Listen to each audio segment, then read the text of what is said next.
You know what's a great experience for an academic writer?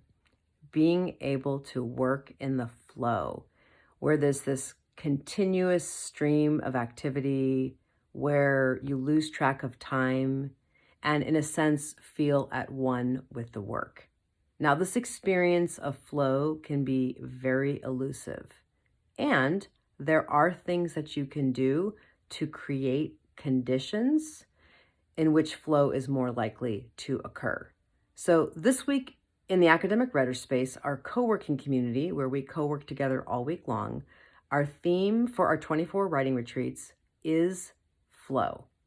So here are 5 things that you can do to create conditions in which flow is more likely to occur.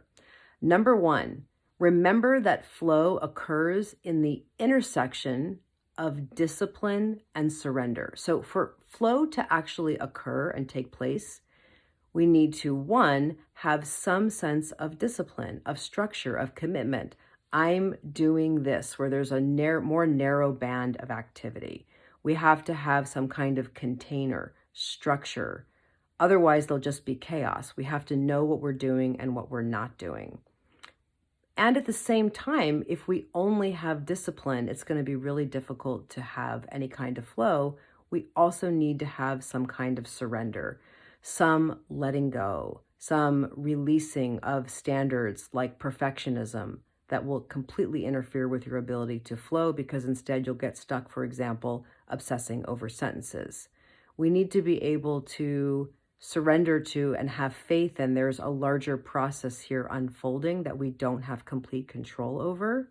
And yes, we do want to have some kind of container, some kind of structure and discipline that's necessary. And then inside of that, see, can we release and let go? And in that space, that's often where we will find our flow.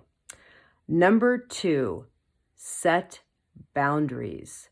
It is impossible to find your flow if your attention is divided and in too many places, multitasking, switch tasking, worrying about what you need to do.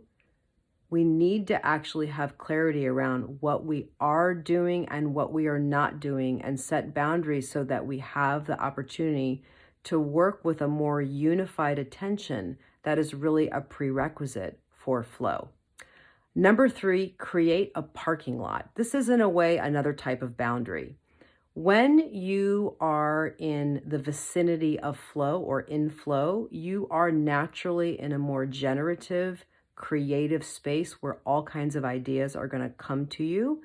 And if you're like me, you worry that you're not going to remember your great ideas. And so it's very easy to start to go down rabbit holes and move out of the stream of where you want to be, of where you want to experience flow.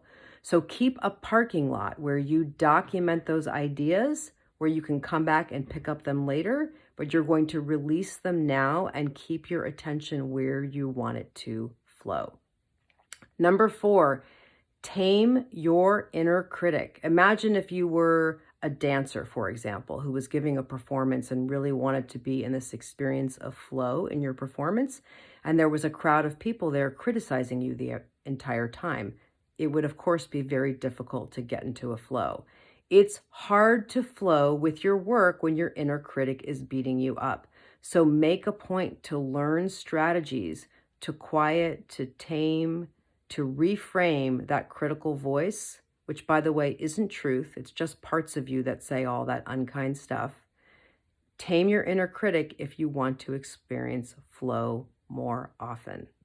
Number 5, think of flow as more of a spectrum concept than a binary concept. It's very easy to think of flow as if I'm either in the flow or I'm not in the flow, when in reality, I think it's more of a continuum. Sometimes we're moving more in the direction of flow, and sometimes we're moving away from flow. And if we're moving away from flow, that's okay. That happens to everyone. See if you can observe it, notice it, and ask yourself, what can I do to turn this boat around and start to move back in the direction of flow? What do I need to put into place? And if I am moving in the direction of flow, great. What can I do to nurture and support that?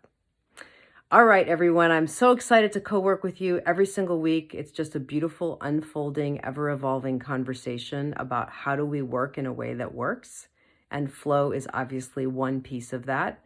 If you've never tried co-working with us, please sign up for a free week of co-working. Come and experience what we have to offer, see what it's like to co-regulate, to work in the company of other kind, wise people. Come and co-work with us and get more done on a regular basis. And to all of you in our community, thank you for being a part of our community. There would be no academic writer space without you. And thank you for co-creating this conversation that we are having over time. All right, see you on Zoom. Have a great week, everybody.